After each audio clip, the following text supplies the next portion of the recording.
Alright, what up everybody? Top to top, it's your boy Jay, Super Saiyan Jaffe. Cool guy JD on IG. Cooler than an icy pop on a hot sunny day, it's at Jimmy Thump. And I'm your cool cousin, Uptown Chase, also known as Billie Essco. What's good with you, bro? Man, coolin', man. Thank y'all for having me by, man. Thank y'all for letting me smoke in y'all establishment, man. I appreciate it, man. Enjoy yourself, man. Indulge. That's all the way good. You're in Violator land now. Hey, let's get You it. said it best. Hey, yo, but first off, man, before we get into anything, man, how you? But I'm good, man. I'm in a good headspace. I'm in a good, I'm in a good space right now. I can say that, man. Things is prosperous around the city, so, that's good energy to have. And I think that going forward, man, it's about to be some crazy things happening. So I'm good, man. I'm actually good. I can say that with confidence. Yeah, you're a busy guy. Yeah, man, that's my name, man. Busy B. You feel me? That was that before it was all the other names, it was Busy B. But yeah, man, just moving around, man, just trying to keep things going, trying to keep things progressing, man. And you gotta keep moving, because when shit stops, it gets boring. You get in your head, and you just gotta keep things progressing. Man, you ain't never lied about that. Mm-hmm. Oh yeah. I say that. Yo, like, I see you around the town. Mm-hmm. You doing your thing. So I want to ask you. So you got the what is it? Aesthetic Rap? Yep, Aesthetic Raps Volume 1, dropping August 23rd. You feel me? That's the latest thing from Billie Essco. I haven't dropped an album or any music since September last year. Ooh, so you just been in the lab cooking. Yeah, fact. You got to stay out my head. Yeah, that shit. I was coming next with that. Yeah, I was that's coming it. next. Yeah, man, it's funny because like how I make music, like, all right, so since I started, I kind of never looked at myself as like an establishing artist, or like, I guess nobody really does. But from my level of artistry, I always looked at it in a way that like Kanye, or like I study albums based on like Kanye albums, even earlier, but I love the way Kanye actually facilitated his albums and his whole vision. So with that, I always took breaks, because not necessarily a break, but I was always like raised on, Jay-Z might drop an album a year or 2 years. It wasn't until like 2013 when music started coming out bi-weekly and bi-monthly. But before then, it was like your favorite artist drop, he gonna take a year or two to go through life, and he gonna drop something again. So it's not like you grew up on that Rockefeller wave. yeah, like facts. Now, what's funny? To be honest, like I came into music through the South. Facts. So like I started listening to music with like R&B. So like 112, Usher. Like when I was a kid, my mom used to like dress me up in this fucking yellow maize tux every Tuesday and like facts, bro. Man. Facts, it's like yellow maize tux like every Tuesday and like Sunday, and I would like perform 112 album, and I don't even know why I got that concept or how it started, but like. Yeah. But it helped with my performance later on. So I was doing it and I didn't even know. Yo, so you was like getting breaded off on this shit early. But like, it's funny because music didn't become like my passion until later in life. We get to that. But yeah, man, I came through. So after the R&B wave, I probably was like 10 when I heard, or like 8 when I heard Biggie for the first time. And that was through 112. So it was like the feature records that, rappers would come on. And then low key, the first albums I ever got was Nelly Country Grammar and Ja Rule 336. And a lot of people. That's my Ja Rule 3. That's crazy. Ja Rule 336 is my first album. Yeah, too. A lot of people's mad as hell at Nelly. He ain't play no country grammar. What? He ain't play no country. Yo, that album was so. Yo, I forgot now. Yeah, I was like, oh my God, how did he? I'm glad I didn't go, because I would have been tight. Somebody was like, yo, man, I'm tight as hell at Nelly. He coming on late, so and he ain't play no shit we know. So if he ain't play that, what he play? The new shit. He probably paid the new shit. I don't know all them little fake hits he got. I ain't gonna lie, Nelly. Like, we gotta have a whole segment about Nelly and how Nelly one of the most influential rappers ever. Like, Quiet as Kept is like this. When Nelly first came out, his first video was like if you listen to that, the Down Down Baby joint, that's a real like lullaby or something. That's a children's song. But the whole chorus, he flipped it. He was talking about sliding through in the hood. Like he was talking about hood shit, but he made it marketable. Like he was one of the first people that was like a real hood artist to make catchy rap tunes that would sell to because this is like the beginning of the ringtone era. That. You know, he said, "Nah, with Nelly White because he dropped sweatsuit." Nah, because he had Ashanti.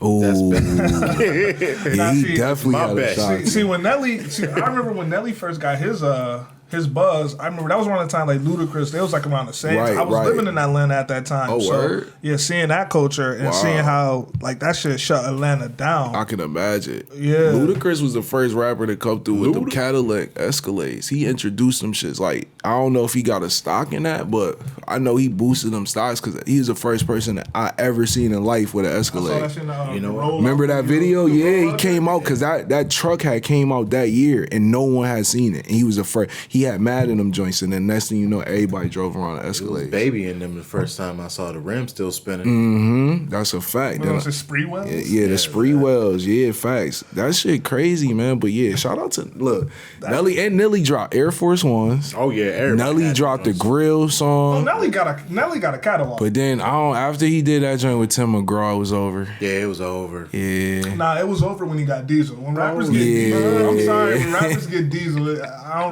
don't look at it the same. Yeah, that's funny. So how y'all feel about it? I don't know, LL. Yeah. Besides LL. But when rappers get Diesel. Okay, yeah. 50?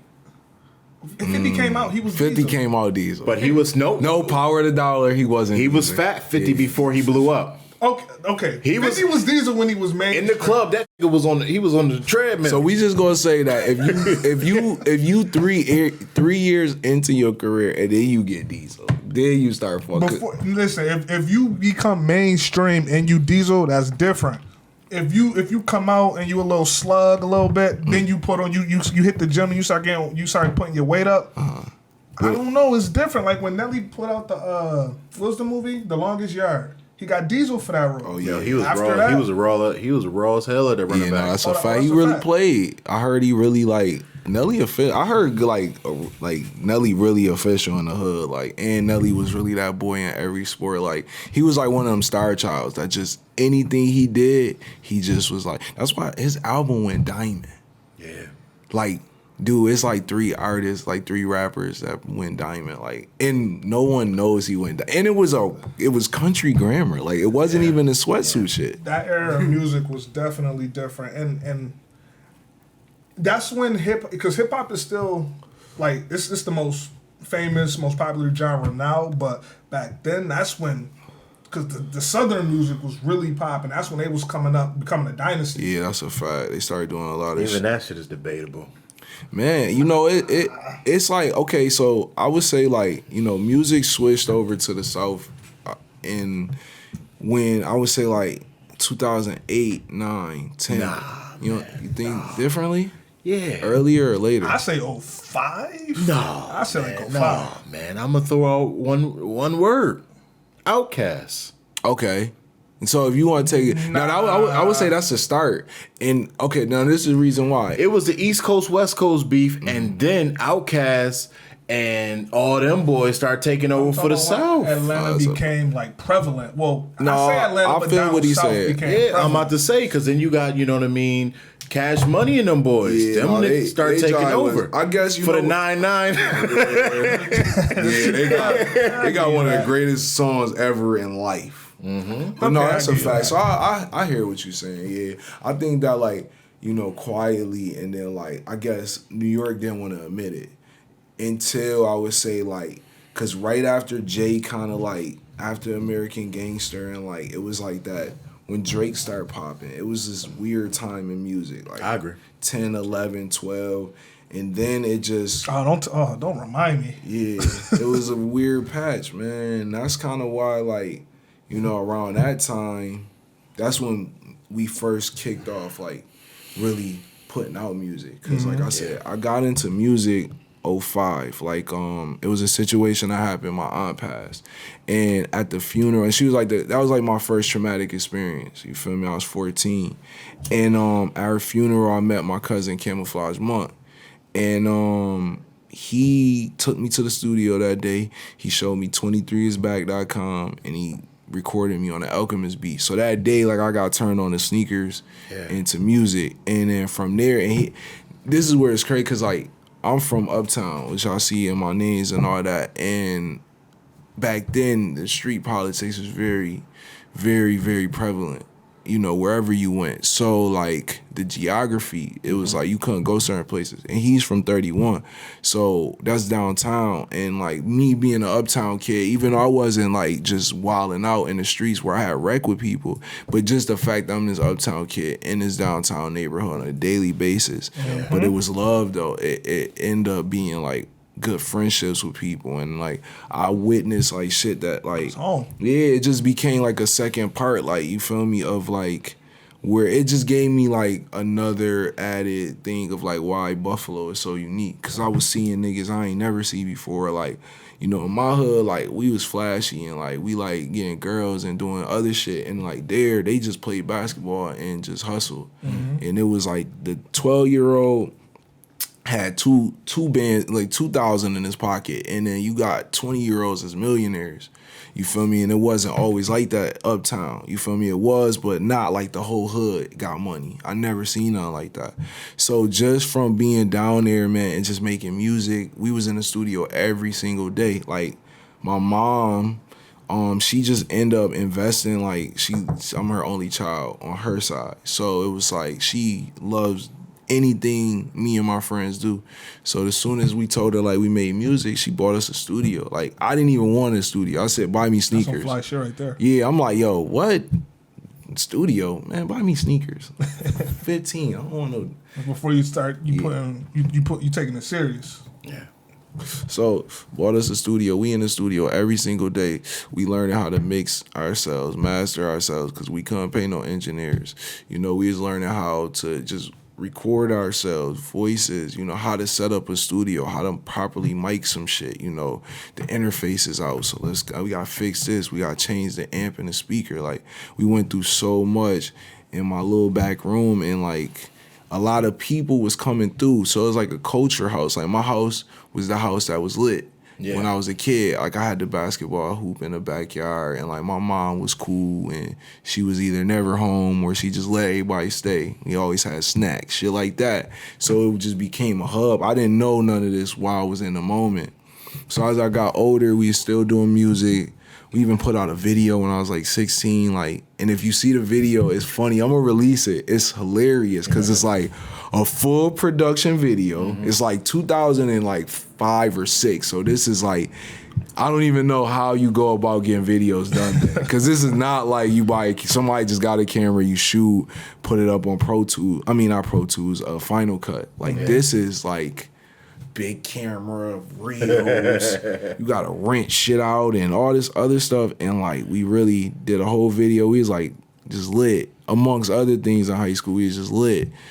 And at the same time, we had the sneakers. Like, I was always kind of into sneakers once I met my cousin. And that shit kind of like, I got addicted to it. It was like drugs in me. Like, because I grew up in the hood, so like pursuing something with aggression is like a part of our nature. Like, whether it's sports, whether it's females, whether it's money, whether it's books, that environment makes you like vigorous towards something that you're passionate for. And so mine was sneakers. Let me ask you this, because you mentioned sneakers, because I had at one point, so I'm gonna say it was around 2012, 2011 when the sneakerhead shit was real lit. I'm talking when sneakers was getting smutted. Yeah.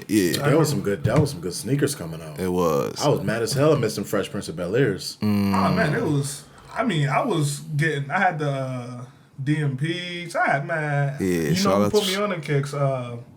Pounce. I knew he was gonna say that. Shout out my boy. Shout out Pounce, man. Come on. Listen, man. Me and Pounce really like Ace and Mitch.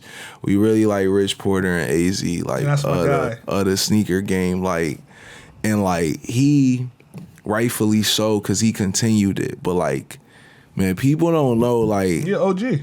super OG. Like, super OG. And, like, I remember the first time we linked, it was because he had trues. Like, I had kicks. Pounce had all the trues. Feel me? Nobody was buying trues back then. Pounce had all the trues. I linked up with him. I caught some trues off him. I had some kicks he wanted.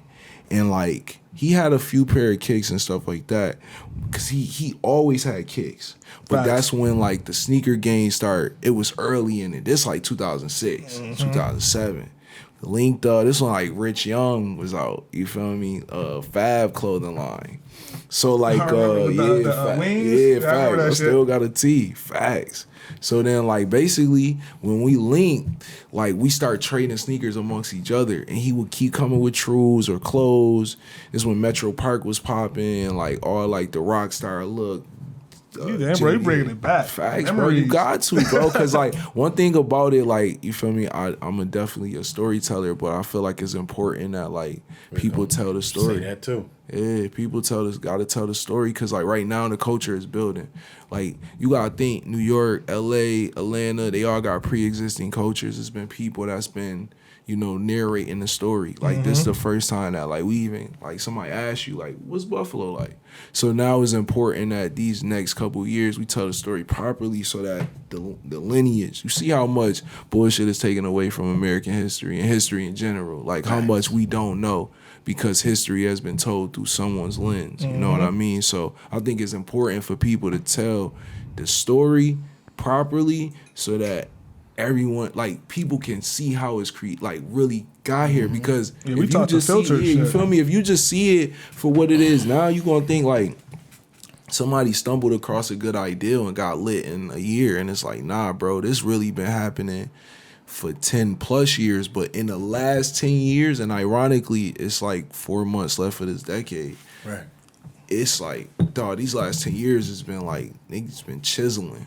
You feel me? Like, niggas has been chiseling, clearing out space to build. You feel me? Skyscrapers and shit. So it's definitely important. Pounce was definitely one of them with that chisel, man. We broke down barriers with the sneakers and the clothes, man. That's a fact. I remember my cousin had got a true jumpsuit from him off Pounce. Like 2011, I thought that shit was crazy. Yeah, fire. man. I'm talking about we was importing kicks like it was like drugs. Like, it was certain shit. Like, you know how, like, certain cars is not available in certain cities.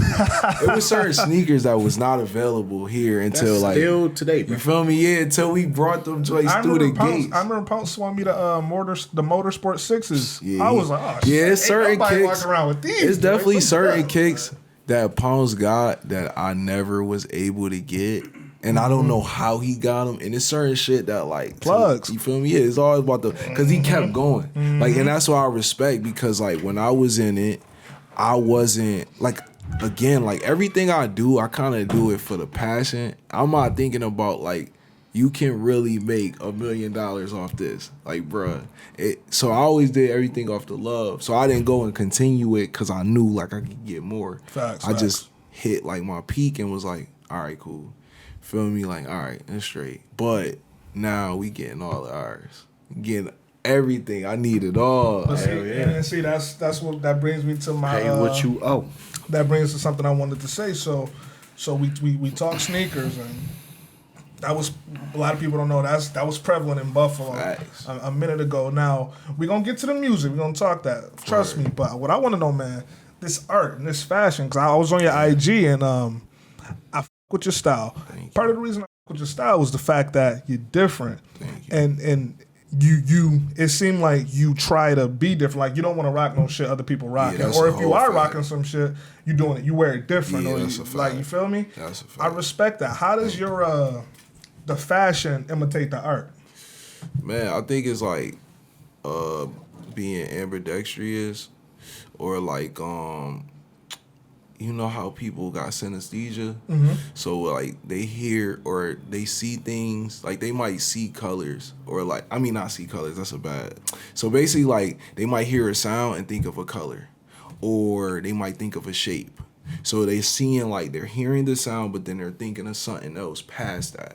So, I think with my style, it's like I'm using both. You feel me? Most people just they use their right hand if they right-handed. You know what I mean? And I know that I got two hands, so I'm using both. And I know that's like a crazy way to explain it, but it's really like you said, not wanting to be the same, but also just like, I don't know, it's like listening to that inner voice all the time and then building a taste off that. You know what I mean? It's like knowing exactly what you want, because every time you thought you knew what the world wanted, it just showed you it was just like, no, that's you. Yeah. You know what I mean? That's just you. So like, I just learned it over time. Like, I just would do like weird shit and I would get reactions like, and I wouldn't think nothing of it. And then people would be like, yo, this is crazy or this. And then I'll start realizing like, okay, I got an opinion. And my opinion is of value. You feel me? Everybody got opinions. Not everybody's opinion is worth value. Well, see, what I respect, part of what I respect, and it's kind of with myself as well. Like, I wear some shit, I won't care how you feel about it. Like, I don't care if you think it look gay, if you think it look weird, you ain't never seen it before. I'm on some, hey, I like it. I'm a rock what I like. You know what's regardless. Funny? I'll be honest with y'all. When I get dressed, a lot of times, like, I'll be thinking, like, I'm very conscious of other people, right? And then, like, I'll get to a point where I can never think about, like, what the fuck? Like, when I think, like, what's the appropriate thing to wear? Like, I don't want to go too crazy, but then I don't want to, like, just dress completely down. And then I don't want to do this and that, and then I can't think, and I'll just throw some shit on, and it look better than everything. Like, then it fit perfect. It's like, yo, I want to start an Instagram page with just accidental fits, like. And you know what? That's Jay would tell you, man. Like, I had that effort mentality in high school. Like, I used to just rock blazers and everything else. Teachers be like, "You got a game today?" I was like, "No." I'm just like, so why you got a shirt and a tie on? I was like, "Cause I'm a boss, so I need to dress like." Come on, I respect that. I respect that. Just little random stuff. Like, I like it. And you know, Jay-Z is a huge influence. You know what I mean? Like, you about your business. You know what I mean? No, that's respectable. Y'all think that the best thing is to find your own personal style. You feel me? Like, I brought my boy Tris with me, and like, that's like my little brother, and like, it's because he paid attention to style. And like, I think when you pay attention to your own style, you dress better. Yeah. But like, most people don't care that much. It's just about like what looks good. And there's a difference. Like, I care about what look good, that's gonna make me feel good, and all that other shit. Some people just like, oh, this T-match this, and that's cool. Nah, man. But if you talking about getting fly and getting fresh, and you talking about whatever drip, then I gotta hold you to the standards. Exactly. You feel me? The way I look like it, you know what I mean? I go up in my closet, I'm trying to keep the plumbers employed. That drip is real. So you got fix that. So you got motherfuckers that only give a fuck about the label. You could be a super corny dude, but you have a dope ass label on your shirt, and that's fly for you. Some dudes don't give a fuck about labels at all. It's just how I'm aware. Facts. I go to the thrift store, I grab a nice long denim shirt. And what I'm gonna rock with that, I'm gonna put a hoodie underneath it. Like, I'm gonna just do what I'm gonna do. Right. You know what I mean? It's just, everybody got their own shit. But what I'm saying is, I definitely fuck with what you got. I appreciate that. I definitely. I saw on your IG. You had a pop up recently. Yeah, we had 2 pop ups. Shout out to the seller, and shout out to my Elmwood. boy. Yeah, shout out. You feel me? That's the home team. Shout out my boy Ahmed. He like man. He the capo, you feel me? He helped with pretty much all the shit we got going on, creatively and shit. So we put that together. He run Fresh Dogs.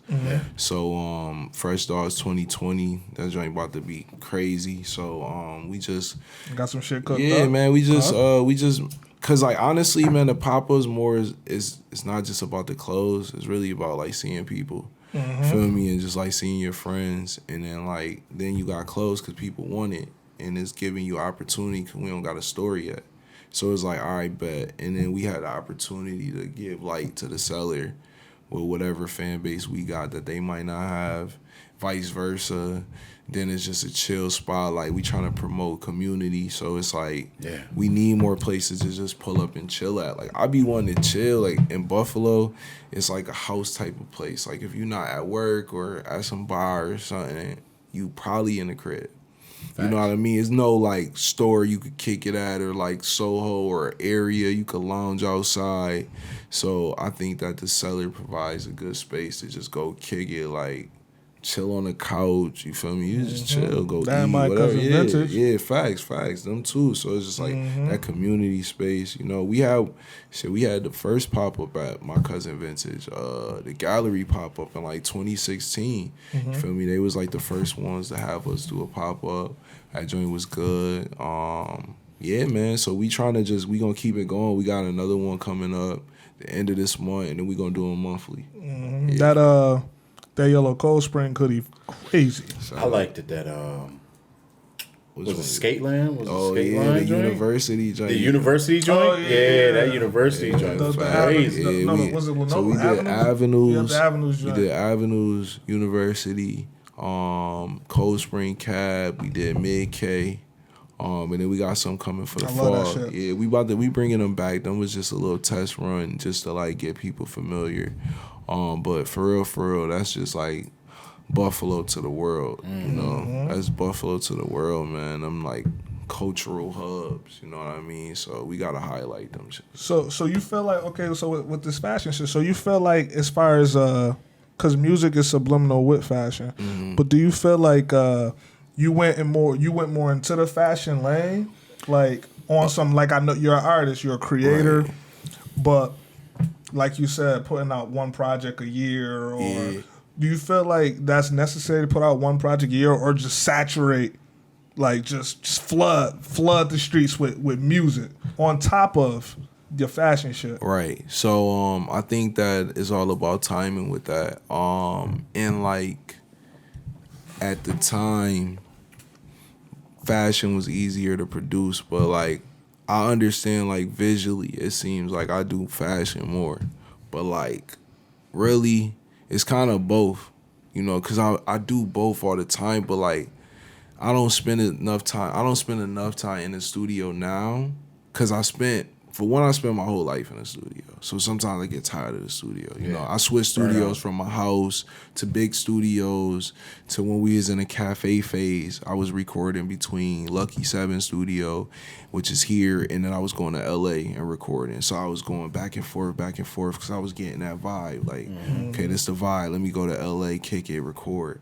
So sometimes I just take breaks from the studio, but I got so much music. I really got 4 albums on my phone. Just you feel me? sitting on Just sitting on mad shit. And then another thing, which was the bigger thing. So when I dropped Avant-Garde, that was 2014. So that was like my first project. So just to break it down, because this is important to know. All right, so I dropped The Chase, which was my first project ever. It's 2011. 2012, I dropped The B Word. That's the first time I came under Billie Essco. So the B word was to symbolize Billie Essco. That was 2012. I took a 2-year break because I just went through a whole life change. And that's like when I became more the person I am now. Because before I was wild. I was lit every day with the shits. What's up? We at your girl. We trying to get sneakers, clothes. We spending it. We taking trips. Like, we doing wild shit on a daily basis, like, and then I just went through a life change, and like, bam, Avant-Garde came. You feel me? That whole album is about that.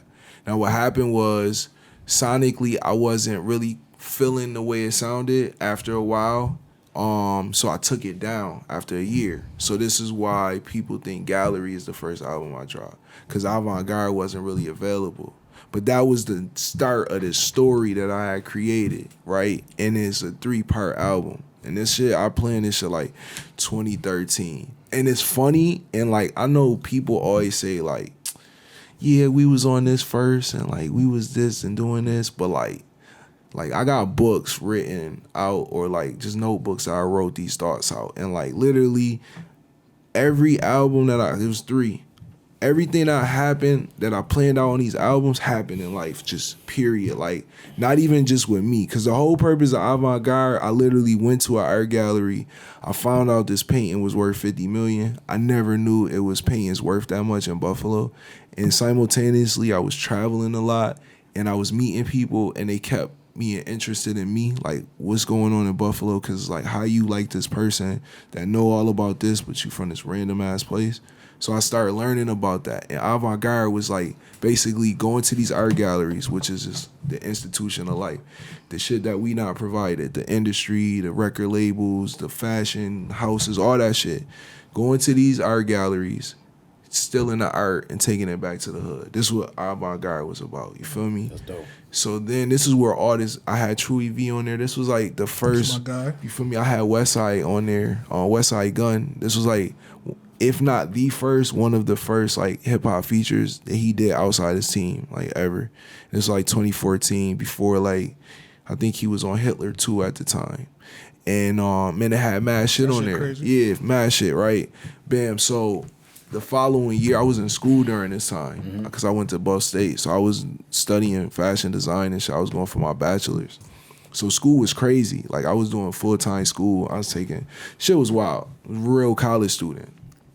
So at the time, I'm fighting between doing music and school, because school is like, damn, I gotta graduate. But it's like, fuck, I want to do music. I want to travel. So I'm skipping school, taking school checks, spending them shits on traveling. I'm taking all my money going to South by Southwest. That's how me and Wes got so cool, because like I would go out of town, he'd be there. We just meet up anywhere I'd be at, and somehow he just called me like, yo, I'm in New York for All-Star Week. I'm like, yo, I'm here too. Pull up.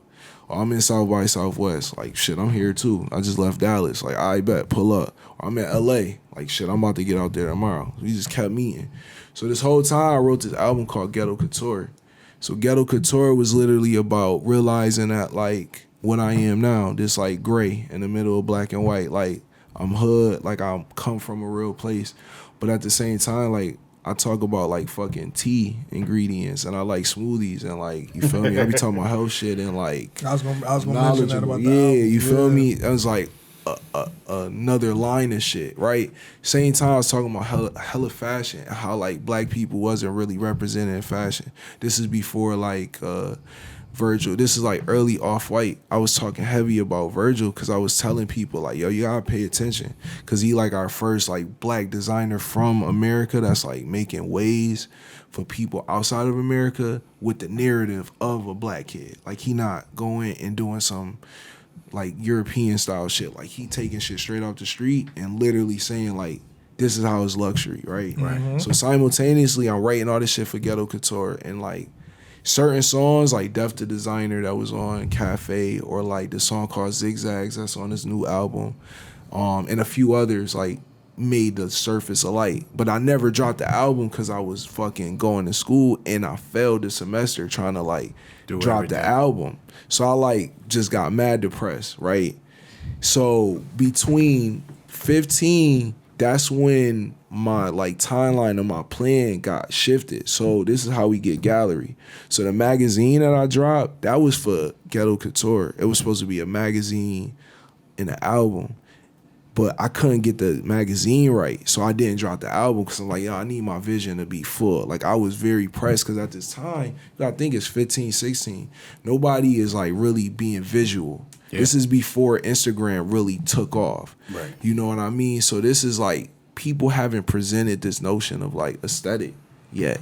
You know what I mean? So all this shit happens, I drop Gallery, and then that's when we get to here. So this is why like it took year after year to drop a project, because like I was still trying to get back to like Ghetto Couture and still get back to this timeline. But then I put little things in it like Gallery or Cafe, and like I'm so planned out and strategic that even like the G and the C match up with like Ghetto Couture. So it's just a play on like me trying to get back to like Gallery was just a piece, and then Cafe was, these was just settings within this art gallery that I was in, at avant-garde. So like, because my visions was so in depth in this like world after world, and it's like, bro, I thought this was about music. Like, nah, this totally different. Like, this so far past just music. But this album that I'm about to drop, I got back to just the music, because now it's like you said, I've been doing fashion for so long, because that's been keeping the narration afloat. Because while I'm planning all this, you don't know I'm doing this. So now it's like, if I'm a rapper only, you waiting for an album, you not knowing that like, dog, this is planning this, that. you like, damn, he taking mad long. But the fashion, it's like, bro, we do this every day. Like, me and him be in my basement just cranking out shirts. Just, let me fuck around with this. And then it be whole collections come out of like one night of just fucking around with some shit. Yeah. So because of that, it looked like the fashion took over. But low key, I was literally just having to wait to the world to catch up to what I was trying to do, because them ideals that I was presenting back then, like Avant-Garde, when I dropped it, each song had a piece of art for each song. So I had 18 pieces of art that people drew, painted, digital, all that shit. It was like certain shit just wasn't for that time. And now that I realize, because so much shit happening now, it's like, okay, everything perfect for that shit exactly. right now. Yeah, because before it's just like, bro, you doing, like, nobody knew what I was doing, and the world was still trying to figure out what everybody else was doing. Yeah. And I had to realize, like, because I'm the kid that got this ideal and that, I gotta kind of wait. You know, one of my favorite things about, you know, just listening to the Cafe Project is like, as soon as I heard it, I was like, yo, he's a storyteller. Like, Facts. you, like, some of my favorite artists paint pictures with the words. You know what I mean? Like, that's my favorite thing about you. You know what I mean? Just listening to the stories. You know what I mean? Appreciate that. That is dope. Like, and that right there, like, the art of storytelling, you know, but that is missing in hip hop today. That's a fact. Like, hold on, let me finish. I've been mad quiet. I talk a lot, man. Nah, bro. You tell stories, B.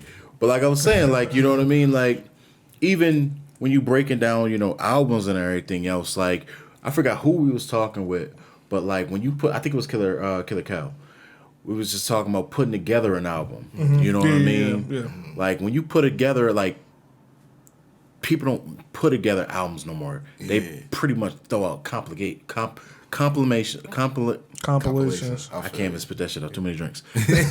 Music. Yeah, you know what I mean? You can't even appreciate it. Yeah, you can't even appreciate it. Like, you know, like, tell that story. But what's funny is when he hit me up, he was like, "Yo, you listen to the cafe joint?" I was like, "Yeah." He said, "What you thought about it?" I said, "He's a storyteller." And then he laughed, and I was like, "Yeah, that's where I came from with it." But it was, I can't remember which track it was, but I resonated with it. You was like, you went to Whole Foods and you grabbed some, but then you was in the trap eating some shit, and I was like, "Yo, that's crazy," because I got a 1-year-old. No, word. Yeah, Oh, so at my, appreciate that. So at my baby shower, I remember just sitting there like, "Yo, I got lawyers and doctors here, and then I got bangers in here too." It was just crazy seeing how every dynamic of my life, from family to friends to associates, people that I've connected with, all together, and it was like, this shit is crazy. Like, so I understood where you was coming from. I knew what you meant. I appreciate that. No, and I think that, you know, that goes back to like my style. It's just like appreciating the dynamic of things, you know, because you come from so many different places, and like, man, I was in a conversation and this ideal sprouted, and I don't remember who said it or what, but basically they were saying, because we grow up in a place like Buffalo, right, it's like we're faced with problems only we have the solutions for. Because like we pit to, like, for instance, like with the sneaker shit, like it's no Saks Fifth, it's no Barney's here. So if you pulling out Balenciaga here, or you pulling out Rick Owens here, or you pulling out Raf Simons here, then you doing something because you going above and beyond what is given to you. And like, that's just for fashion purposes. But then if you really like pay attention, like, all right, how do we make noise in a city that is virtuously, man, they don't even know it's there. Like, some people don't even know it's black people here. Like, I've met people, even in New York City, and be like, y'all ain't know it's black people there. Like, what? I've heard that too. Like, bro, first of all, it's black people everywhere. It's black people in Nebraska. It's black people in Wisconsin. I think that's the same place. I don't know. But it's black people everywhere. Secondly, hell if I know. You feel me? Secondly, it's crazy to know. I don't know about Alaska, though. No, you know what? My homie was born in Alaska. Shout out Leon. He there. Fact. And Mario Chalmers from Alaska. Oh man, he back in Alaska. Cause look, I'm a Kansas fan. You feel me? I'm a Kansas Jayhawks fan. You feel me? So it's like Mario Chalmers, that boy. I mean, he beat Derrick Rose, huh? Yeah, he did. He was that boy. He played his role for the Heat. Like He did. he played his role. You know, he could shoot the three when needed sometimes. And he was like a good facilitator. And it was like too many stars on that team for a point guard to be another one. Like he was a good. Just play. You know, sometimes you gotta play your role because sometimes that role player could be one of the best players. You know what I mean? Like that role, like you know, is that homie from the hood that really never was the biggest homie in the hood, but he always held it down. You know what I mean? Robert Horry. See? Got a job doing. He did it. Yeah, Robert Horry, dagger. Oh, I hate Robert Horry got more rings than Jordan. He dagger so many people. But yeah, man, it's just like I was saying, it's just really understanding that, you know, that juxtaposition that we come from this and that.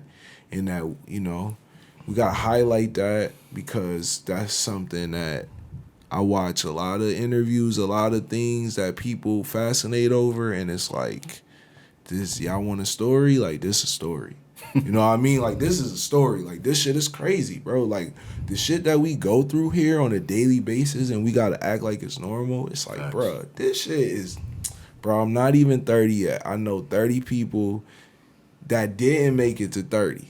Like, you feel me? Like, you feel me? Like, that don't even make sense. Like, how do you know 30 people that got killed? Like, that's not even, like, natural causes or anomalies like car accidents. It's like violence. Taken away. Violence. So it's like because you survived and you was with these people. You know what I mean? You had relationships with these. So the fact that, like, you made it this far and then you doing all this other stuff, it's like somebody need to really highlight this. And it's not for the sake of like, hey, we need a 15 minutes of fame. It's like, nah, like we got a story to tell. Yeah, and then it's like that story is gonna provide solutions for how not to make shit like this. You know what I mean? And how you can prevail in any situation. See, the thing is, Hope did that. See, the thing so is, hopefully you ain't got to go through that.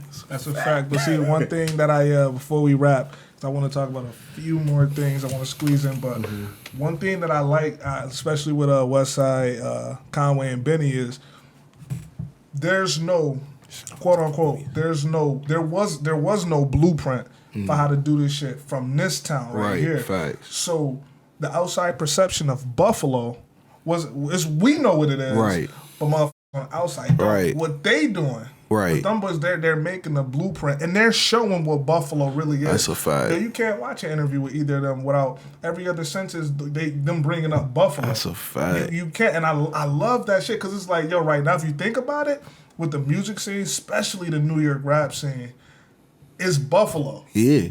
Like the rap, yo, fact. You think about it. Listen to New York rap. Listen to New York. Not that I'm coming at any New York artist or anything like that, but Buffalo is telling a different story, a real story. Yeah, no, that's a fact. And it's what the town really is. No, that's a fact. And I think, like I said, it's important because, like, all right, you had this one narration of, like, how this is. And, like, New York is the Mecca, hands down.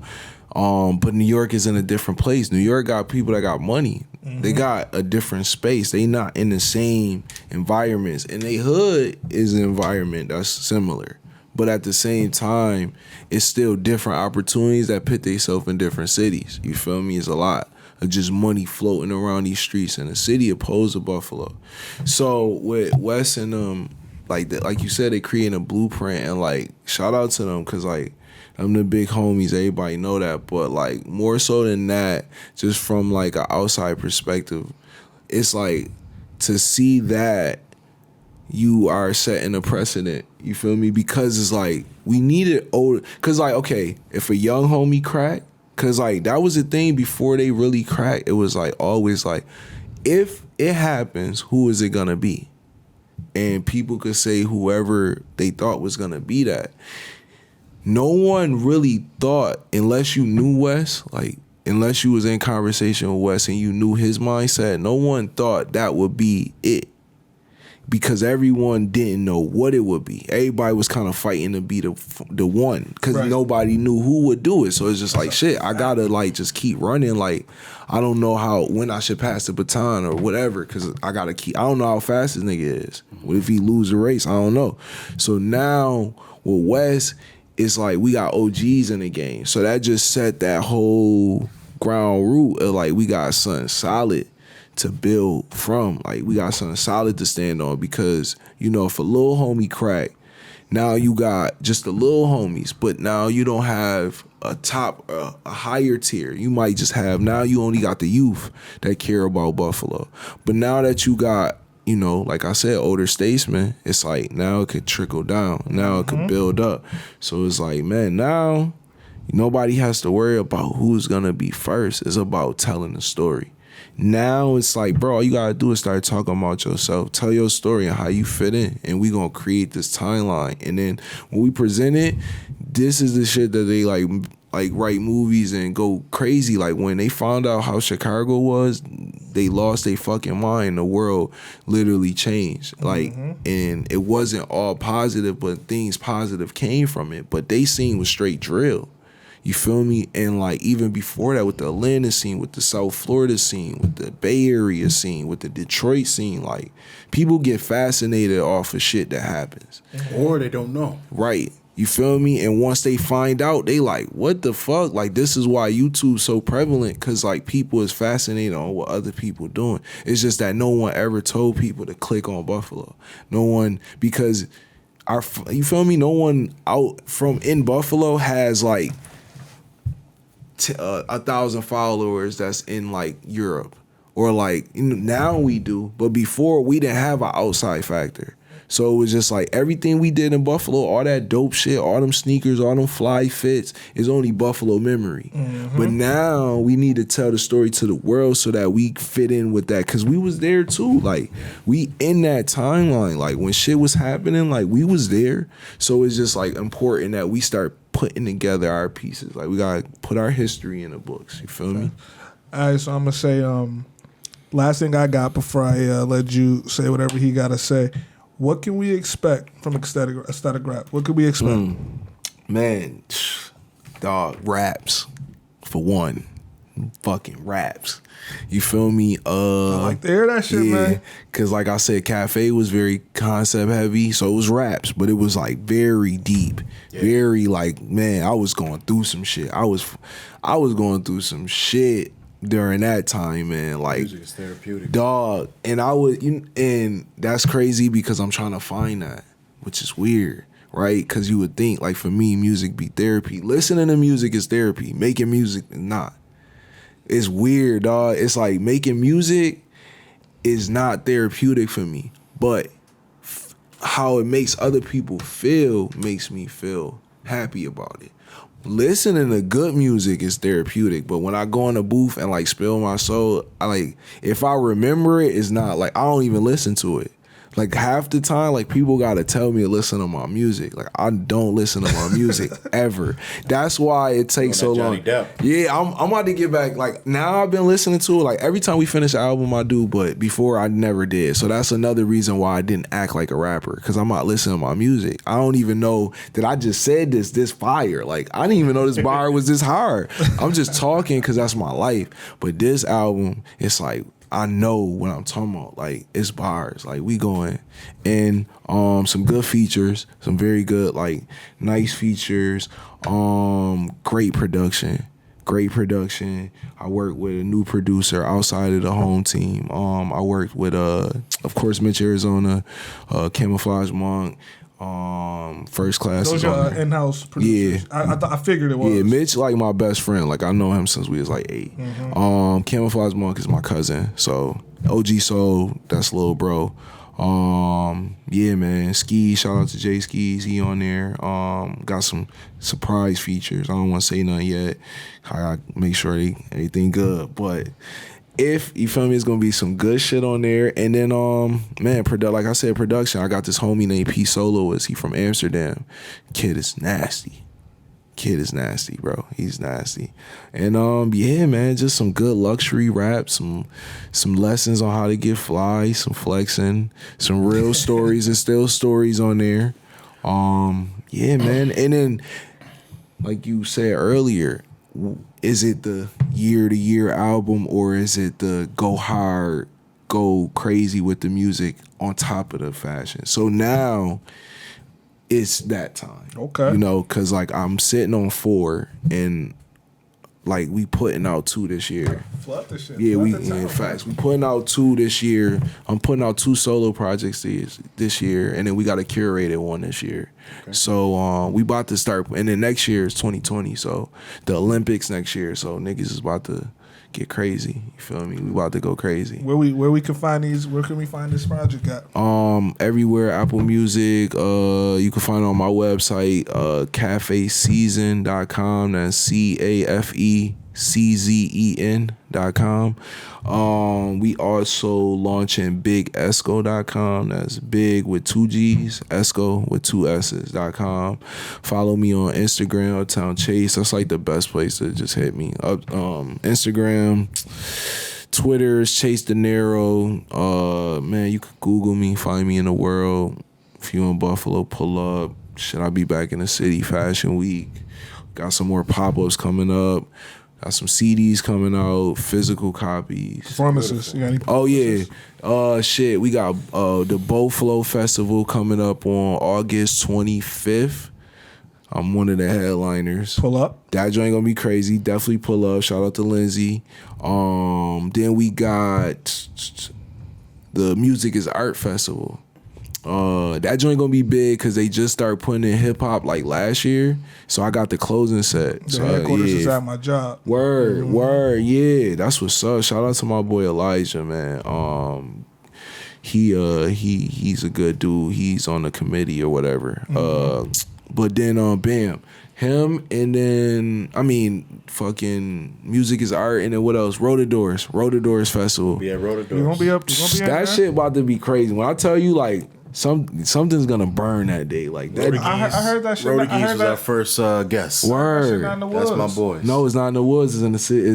They said fuck the woods. We We in gonna the be up in city there. We now. gonna be in there. Turn. Yeah, that shit about to be. Them joints is wavy because that's like a home reunion for everybody to get to see each other. Because we all fans and we fascinated of each other and like the musical talent. Like it's so much like fucking Hitch. Like I watched the Hitch joint and like man, Hitch like he was saying he was y'all cameraman. He used to do camera work. Like he was my cameraman. Like that's how we started. We used to write ideals out to like you said, bro, low kids, man. You already know. Low kids forever, man. And now like we on the scene, bro. Like remember that, bro. We did all this so y'all know what's up. Facts. So my last thing for you, brothers, what size shirt you wear?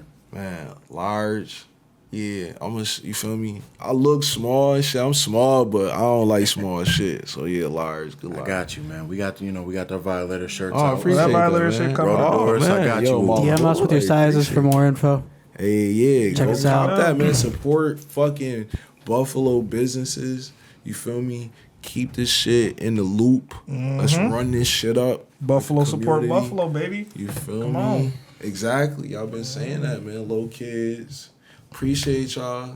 yeah. Me? And thank y'all for just letting me go with my shit. Cause I know like I do talk a lot. You're a storyteller for sure. Yeah, facts. Dude, and it's an interview. I could just sit here like You feel me? It's an interview. Let me Keep say, bro, talking. fuck all that. I fuck with that shit. Appreciate man. I could That's just sit here all day. Yo, I was appreciate so that. fascinated. I was like, go. Damn, Yes, I appreciate love that it. because I know sometimes, like, I don't want to take up what y'all got to say because I love to I like, because I know I can talk a lot, I like to hear what other people got to say. Bro, what we doing, what we do, and what we doing right now, we collabing, we connecting, and that's what it's about. So man, talk your shit. Yeah, and man. I appreciate ain't that. No, this was a wavy interview. This joint, man. Listen, I draw some gems on this joint. I can't wait to watch it. Yo, that's a fact, That's a man. fact. Watch it back. And your Violators, man, you already know. Little kids, man. Boy foes Billie up. Essco, we in this bitch with the Violators. You already know. It's your boy Jay, Super Saiyan Jaffe. Cool guy, JD. Jimmy Thumb. Uptown Chase, Billie Essco,